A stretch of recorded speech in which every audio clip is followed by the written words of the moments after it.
அப்போஸ்தலருடைய நடபடிகள் 11ஆம் அதிகாரம். புறஜாதியாரும் தேவ வசனத்தை ஏற்றுக்கொண்டார்கள் என்று யூதேயாவில் இருக்கிற அப்போஸ்தலரும் சகோதரரும் கேள்விப்பட்டார்கள். பேதுரு எருசலேமுக்கு திரும்பி வந்தபோது விருத்த சேதனமுள்ளவர்கள் அவனை நோக்கி, விருத்த சேதனமில்லாத மனுஷரிடத்தில் நீர் போய் அவர்களோடே போஜனம் பண்ணினீர் என்று அவனோடே வாக்குவாதம் பண்ணினார்கள். அதற்கு பேதுரு காரியத்தை முதலிலிருந்து வரிசையாய் அவர்களுக்கு விவரிக்கத் தொடங்கி, நான் யோப்பா பட்டணத்தில் ஜெபம் பண்ணி கொண்டிருந்த போது ஞான திருஷ்டியடைந்து ஒரு தரிசனத்தை கண்டேன்.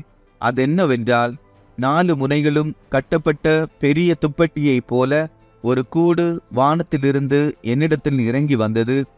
அதிலே நான் உற்று பார்த்து கவனிக்கிற போது பூமியிலுள்ள 4 கால் ஜீவன்களையும் காட்டு மிருகங்களையும் ஊரும் பிராணிகளையும் ஆகாயத்து பறவைகளையும் கண்டேன்.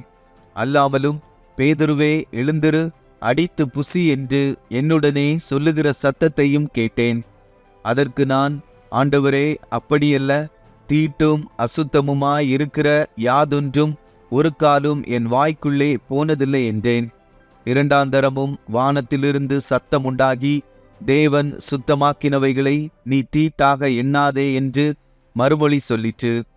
இப்படி 3 தரம் சம்பவித்த பின்பு எல்லாம் வானத்திற்கு திரும்ப எடுத்துக்கொள்ளப்பட்டது. உடனே செசரியாவிலிருந்து என்னிடத்திற்கு அனுப்பப்பட்ட 3 மனுஷர் நான் இருந்த வீட்டுக்கு முன்னே வந்து நின்றார்கள். நான் ஒன்றுக்கும் சந்தேகப்படாமல் அவர்களோட கூட போகும்படி ஆவியானவர் எனக்கு கட்டளையிட்டார். சகோதரராகிய இந்த 6 பேரும் என்னோடே கூட வந்தார்கள். அந்த மனுஷனுடைய வீட்டுக்குள் பிரவேசித்தோம். அவனோ தன் வீட்டிலே ஒரு தேவதூதன் நிற்கிறதை கண்டதாகவும், யோப்பா பட்டணத்தில் இருக்கிற பேதுரு என்று மறு பெயர் கொண்ட சீமோனை அழைக்கும்படிக்கு மனுஷரை அவ்விடத்திற்கு அனுப்பு, நீயும் உன் வீட்டார் அனைவரும் இரட்சிக்கப்படுவதற்கேதுவான வார்த்தைகளை அவன் உங்களுக்கு சொல்லுவான் என்று அந்த தூதன் தனக்கு சொன்னதாகவும் எங்களுக்கு அறிவித்தான். நான் பேசத் தொடங்கின போது பரிசுத்த ஆவியானவர் ஆதியிலே நம்மேல் இறங்கினது போலவே அவர்கள் மேலும் இறங்கினார். யோவான் ஜலத்தினாலே ஞானஸ்நானம் கொடுத்தான், நீங்களோ பரிசுத்த ஆவியினாலே ஞானஸ்நானம் பெறுவீர்கள் என்று கர்த்தர் சொன்ன வார்த்தையை அப்பொழுது நினைவு கூர்ந்தேன். ஆதலால் கர்த்தராகிய இயேசு கிறிஸ்துவை விசுவாசித்திருக்கிற நமக்கு தேவன் வரத்தை அனுக்கிரகம் பண்ணினது போல அவர்களுக்கும் அந்த வரத்தையே அனுக்கிரகம் பண்ணியிருக்கும் போது தேவனை தடுக்கிறதற்கு நான் எம்மாத்திரம் என்றான். இவைகளை அவர்கள் கேட்டபொழுது அமர்ந்திருந்து, அப்படியானால் ஜீவனுக்கேதுவான மனந்திரும்புதலை தேவன் புறஜாதியாருக்கும் அருளி செய்தார் என்று சொல்லி தேவனை மகிமைப்படுத்தினார்கள். ஸ்தேவான் நிமித்தமாய் எழும்பின உபத்திரவத்தினாலே சிதறப்பட்டவர்கள் சுவிசேஷ வசனத்தை யூதர்களுக்கே அன்றி மற்ற ஒருவருக்கும் அறிவியாமல் பெனிக்கே நாடு, சீப்பிரு தீவு, அந்தியோகியா பட்டணம் வரைக்கும் சுற்றித் திரிந்தார்கள். அவர்களில் சீப்புரு தீவாரும் சிரேனே பட்டணத்தாருமாகிய சிலர் அந்தியோகியா பட்டணத்துக்கு வந்து கிரேக்கருடனே பேசி கர்த்தராகிய இயேசுவை குறித்து பிரசங்கித்தார்கள். கர்த்தருடைய கரம் அவர்களோடே இருந்தது. அநேக ஜனங்கள் விசுவாசிகளாகி கர்த்தரிடத்தில் திரும்பினார்கள். எருசலேமில் உள்ள சபையார் இந்த காரியங்களை குறித்து கேள்விப்பட்ட போது அந்தியோகியா வரைக்கும் போகும்படிக்கு பர்னபாவை அனுப்பினார்கள். அவன் போய் சேர்ந்து தேவனுடைய கிருபையை கண்டபோது சந்தோஷப்பட்டு கர்த்தரிடத்தில் மன நிர்ணயமாய் நிலைத்திருக்கும்படி எல்லாருக்கும் புத்தி சொன்னான்.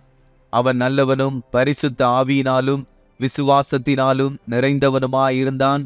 அநேக ஜனங்கள் கர்த்தரிடமாய் சேர்க்கப்பட்டார்கள். பின்பு பர்னபா சவுலை தேடும்படி தர்சுவுக்கு புறப்பட்டு போய் அவனை கண்டு அந்தியோகியாவுக்கு அழைத்து கொண்டு வந்தான்.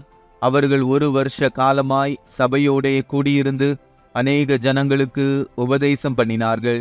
முதல் அந்தியோகியாவிலே சீஷர்களுக்கு கிறிஸ்தவர்கள் என்கிற பேர் வழங்கிற்று. அந்நாட்களிலே எருசலேமிலிருந்து சில தீர்க்கதரிசிகள் அந்தியோகியாவுக்கு வந்தார்கள். அவர்களில் ஒருவனாகிய அகபு என்பவன் எழுந்து உலகமெங்கும் கொடிய பஞ்சம் உண்டாகும் என்று ஆவியானவராலே அறிவித்தான். அது அப்படியே கிலவுதியு ராயனுடைய நாட்களிலே உண்டாயிற்று. அப்பொழுது சீஷரில் அவரவர் தங்கள் தங்கள் திராணிக்கு தக்கதாக யூதேயாவில் குடியிருக்கிற சகோதரருக்கு உதவியாக பணம் சேகரித்து அனுப்ப வேண்டுமென்று தீர்மானம் பண்ணினார்கள். அப்படியே அவர்கள் சேகரித்து பர்னபா, சவுல் என்பவர்களுடைய கையிலே கொடுத்து மூப்பரிடத்திற்கு அனுப்பினார்கள்.